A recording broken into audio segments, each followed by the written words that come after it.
All right, YouTube, let's get into this because I've got other stuff to do. That's a lie. I don't have a life. I just read comics and then I stare blankly at that back wall and wonder why it says AC on it.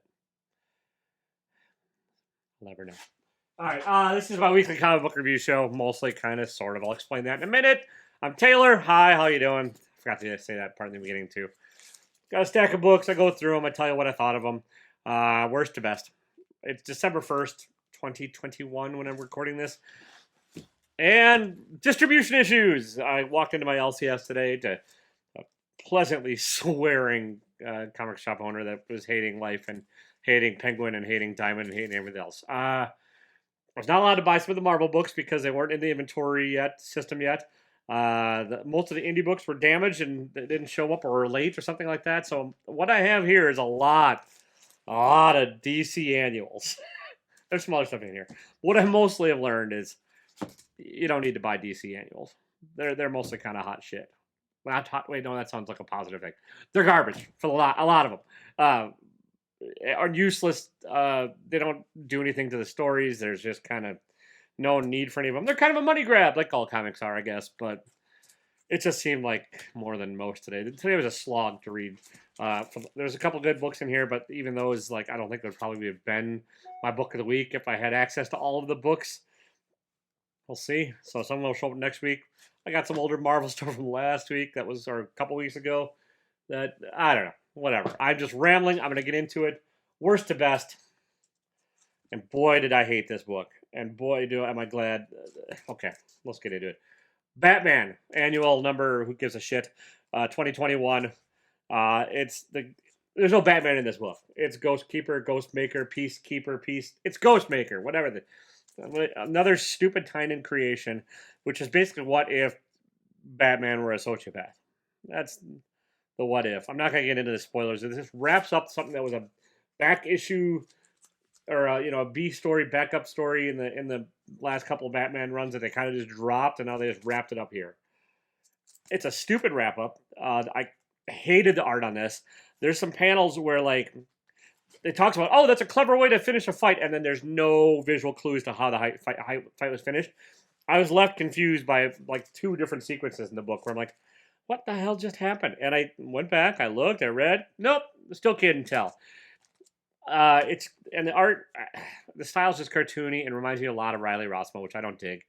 And so it's a personal thing, but like the grand finale, there's some bits that didn't make sense. The lead up to the fight, it seems like a video game boss level, like you have to explore through the thing. It's weak storytelling, weak as hell art, and I don't care about Ghostmaker. I don't care about Peacekeeper 1. I don't care about any of this crap. I'm done. All right. Wonder Girl number 5. This is not an annual. I meant to drop this previously, but I forgot apparently, or my LCS didn't drop it, whatever, so I picked this issue up. I'm dropping it. I don't care. It's another book I just do not care about. I tried. I liked the intro of Wonder Girl and the future state stuff, and I kind of thought I enjoyed the character of Yara Flor, but now I just don't understand her characterization. The story doesn't seem to be going anywhere at all, really. There's a B story with another blonde Wonder Girl-ish person. I don't even know who the hell it is, and then like it's just a jarring back and forth in the way the story is being told, and it's so. Okay. Every month I feel like I'm missing something, and that is glacially slow, and that is not a good combination. I dug the cover. I don't even mind the fact that Joelle Jones is not doing the art. Like the art by Mello, whatever, is not bad. The colors are great, but like, the story just does not interest me in the slightest. So this is definitely canceled. I made sure I canceled it while I was sitting there today. And yeah, no, yeah, it's going to be one of those days, people. Just bear with me. It's not going to be that long a video. I don't have any books to get through, and I'm getting like 14 email notifications because I forgot to quit my email. All right. The Joker annual. I think I'm done with the Joker, too. We'll see. I think Tynan's done at DC or wrapping stuff up. I like Tynan. Sometimes. But he is very, very hit or miss for me as a writer. And it seems like when he was doing stuff on DC, it just seems like he was phoning it in and jobbing it in. This seems like another one. It's a useless Joker story set in the past that doesn't add anything new to the character, doesn't add anything new to the James Gordon character, which is it's really this is a James Gordon book. It's not a Joker book. Matt Rosenberg is also helping write it. Fine, but there is no need for this to exist at all. And Frank Avella's art is like kind of retro and kind of cartoony. I kind of like that about it, but like this story is just stupid. Why? Why does this exist? It doesn't add anything. Like the story, there's nothing. You don't learn anything new about the Joker. You don't learn anything new about James Gordon. You just, it's just like a story set back in time that has no reason, set in the past that has no reason to exist and doesn't offer any new insights. It's just again lazy ass storytelling, and I'm so sick of it. All right, speaking of lazy ass storytelling that I'm sick of, and it's glad it's done. Fear State Omega. This is the end of the Fear State bullshit. This whole thing is just basically Batman driving Scarecrow to jail. Sorry, spoilers. And there's uneven art because it flips back and forth. There's another story in here, but oh yeah, Peacemaker, Keeper, Peace Clown, and then it's sort of taking all these characters that Tynan created and trying to wrap some stuff off before he leaves, but it doesn't do anything. It's like the Fear State was a stupid thing from the get-go, and this is just a stupid way to end this. I don't want to keep giving spoilers, and I don't want to seem cranky or than normal, although I probably am, because I just hate bad comics, and I hate lazy storytelling, and that's what a lot of this crap is, and this is no difference. I will say the art, I think is by Ducci, or Federici, it might be one of the, I can't remember, I don't know who did it. There's one of the artists is actually doing the driving of the Scarecrow to jail.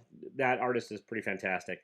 The letterer should be shot too, because like again, there's the blacked out type, and then when the panels don't line up, you get weird ghosting on it, and so you have reverse knockout type that just gets hard to read for no damn reason. Oh, that reminds me, I'm going back a bit too, because the lettering on this by Clayton Cowles is some of the worst damn lettering I've ever seen. It's just weirdly backwards italicized, makes it hard to read, and it adds to my frustration in this book. So, sorry about that. Now back to your regularly scheduled me bitching about comics. All right. Am I going to do this in this order? I'm going to switch these around. Okay. We're getting into sort of fine, harmless, mostly, except I shouldn't have gotten this one either. I just, I like Justice League Dark. I like John Constantine. I like a lot of these characters. I like Ram V. Ram V is a writer. I like Dan Waters. I've not been following the Justice League backup stuff because you couldn't pay me enough to buy a book that Bendis was writing as far as a Justice League book. He's been crap at DC, and I hope he's done. And I actually like the Mr. E character too, and so I was like, all right, I'll give this a chance. I figured it would at least have some kind of a cohesive thing. No, it's just in the middle of another backup story. You sort of get ideas what's going on, but there's no resolution in this issue. It's just not a good structure for the annual. It's you kind of dumped into the whole issue is talking a roundtable discussion for the most part, and explaining some of what's been going on apparently in the story, the back issue stuff, and you learn some of the motivations which aren't behind the evil supervillain in the past, which has never been done before. Although I swear to God, every comic has turned this character evil at some point in time in the past 40 years. If you read anything fantasy and hear any Arthurian legend, just guess who's going to be evil. You're probably dead on. And so it's a little predictable. They made Constantine into kind of a whiny little sod in this too. I did not mind the art, and I actually liked the character of Mr. E. I thought Mr. E was done and is pretty much a dick and in a good way, and I thought that was pretty great.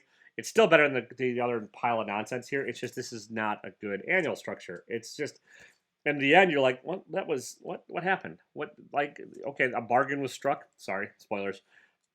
And that's it. And so there's still no story resolution to any of this. I guess I'm going to have to either wait and see if they put out a trade paperback with all this stuff in the back, or read it on DC Universe or some other means to actually get what the hell's going on in this story. And I don't know if I have the energy. Actually, I do. I know I don't. I don't have the energy. All right. Justice League Incarnate. Number 1. There's the Doctor Multiverse first appearance. Okay, this is the next big cosmic thing. And actually, I enjoyed the writing on this. I enjoy the setup. I enjoy, it's not bad. The characters are just a weird cast of characters. And a lot of my like you're starting to know because they were in the last Justice League Infinite, right? I think that was called Multi-Fit. I don't, whatever the hell. I can't keep up with the DC's titling. They have the dumbest titles ever. But like this cast of characters is fairly interesting. Although there's one issue, like I don't know who the young Flash is, and I don't know who this person is. The Thunderer, Thunder Striker, Thunder something, Thunderstruck. Doesn't matter. They're fighting the big bad. There's a crack in the multiverse. Blah blah blah blah. The thing that's holding this down is that the art is very very uneven. Like there's like it just feels like nobody at DC gave a shit about this book, and like they just had like fill-in artists for every panel. It almost feels like the old Heroes for Hope book at Marvel, where every page is done by a different artist. But I think that was intentional. That was like a whole thing. I was like, oh, everybody's contributing to a charity project. This is just like, oh, we got to get somebody to draw this damn book so we can get it out. Like it just, it's not an even mix. But it is like a fairly fun cosmic romp story wise. So, and like except for you get weirdly grinning like Darkseid. Like there's some of the facial features that one of the artists did. I'm like, what the hell is going on with this? Everyone's just smiling. The world's going to hell, and everyone's just got a grin on their face because it's a weird like that. I don't know, I'm not gonna dig through it and figure out which artist this is because I just yeah. All right, Robin annual. Like I said, lots of DC annuals this week. This reads more like a Secret Files. You learn it's not much about Robin. There's a little bit. I mean, there's some stuff, but like the cover on this is fairly accurate. This actually is not horrible. You learn about Flatline's background. It's not the best super anti-hero origin ever. You learn a little bit about what Ravager is doing, and there's like 1 or 2 page snippets of all these other people that Robin's been fighting on Lazarus Island. But literally, there is like just like 1 or 2 page like official handbook of the Marvel Universe or whatever the DC version of what it was called, where it's like, here's a person, here's their powers, here's why they're in the fight. So it's fun. It's useless. I mean, they're all useless. I mean, comics are whatever. But if you had any interest in learning more about Flatline, that's about the only real reason to pick this book up. You also, Ra's al Ghul's. I don't know why this is in here. They're trying to tie this into Deathstroke Inc. too, which I'm not reading. So I guess that maybe makes a little more sense if you did. But I don't know. Whatever. Not bad. All right, we're getting there. Daredevil number. See, there a couple Marvel books came out, but for the most part, nothing I could get. This is the last issue of Daredevil. This wraps up the female Elektra as Daredevil. It wraps up Daredevil getting out of prison. It's also the wedding of Kingpin.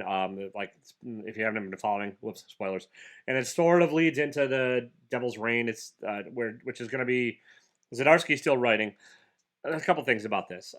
It's the last issue, and it's a fill-in artist, and like they drew Daredevil with a beard, which is just a bizarre idea, and it's a bizarre choice. I get, grew scruff in jail, but now he just looks like a weirdo hipster with a mask on, and it's a strange choice.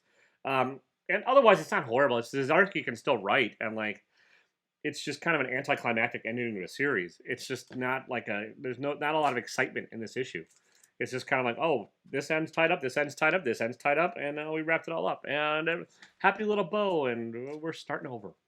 But it's not like the penultimate issue, last issue, didn't have a super exciting like story arc ending either. So it's just kind of a whimper of an ending. But it's still better than a lot of the other stuff this week, and I still enjoyed it.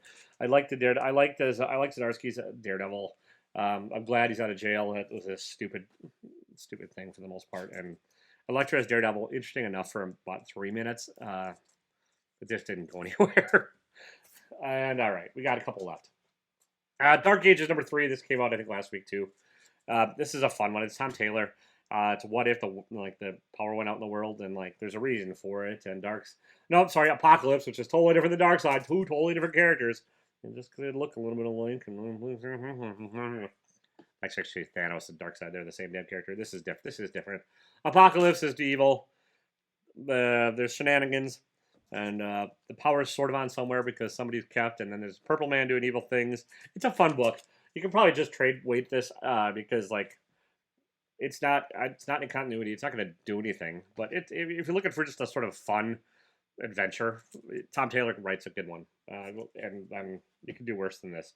I don't dig Ivan Coelho's art all that much on this. It's just a little ropey.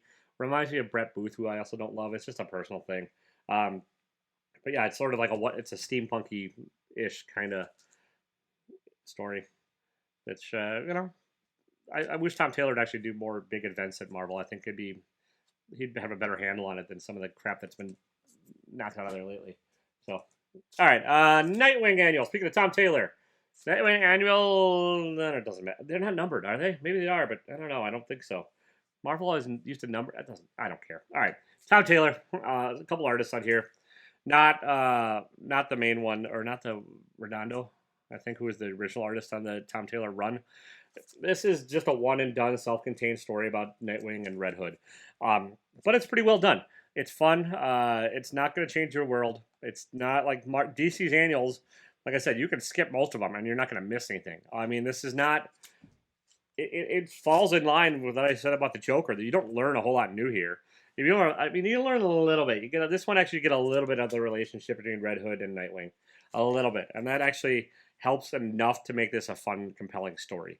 But otherwise, like you don't need to read this, but it's still one of the better written ones that came out this week. And if you're looking for a fun Nightwing romp, which a year ago I never would have ever said that, because like Tom Taylor has maybe actually sort of care about Nightwing. Yeah, you could do worse than this. And actually, this is more of a Red Hood story than a Nightwing story, anyways. But not bad. Honestly, not bad. I know I'm just sounding cranky about everything I'm reading this week, but that's just because it's been a cranky ass week. All right, this is my book of the week. My favorite, my least unfine. Yeah, that's probably about accurate. On another week, this probably would not have maybe made the top list, but it's not bad. This is King of Spies by Mark Miller and Matteo Scalera. I like Matteo Scalera's art a lot. He's very kinetic and very action oriented. And when he's doing the action in here, it excels. This is not my cover choice. I think I might even have the other one coming. I like the other cover a lot better. I like cover A. This is, I think, cover B. But again, there's been issues with the distribution and shit, and like Diamond and Penguin and Diamond, they all suck. So this is I don't want to give away the whole plot of this, but like this is like what if James Bond was dying. Like had a but it's a Mark Millar version. Mark Miller, sorry. I know he doesn't say his last name like that. I can't help it. I can help it. I can try. Mark Miller. Okay. So it's sort of, again, it's like what if you had 6 months to live, but you're written by Mark Miller. That's kind of it. Like, if you read any of the other stuff, it's like he likes writing bastards. So without spoiling this, James Bond as a bastard is dying, with really cool art by Matteo Scalera. So my book of the week, and again, I don't dislike this cover. I just really like the cover A a lot better. Like cover A, I think fit the pulpy nature of this better. Yeah, it was not a great week for comics. I mean, honestly, I know I'm missing some, like the Medial of the Dark, and there's probably a few others that I probably would have made the list higher. I'll get to them next week, or I'll get to them whenever the distribution shit gets sorted out and I have them. And I know I swore a lot in this video. Whoopsie. So, that's all I got. All right, I'm going to get out of here.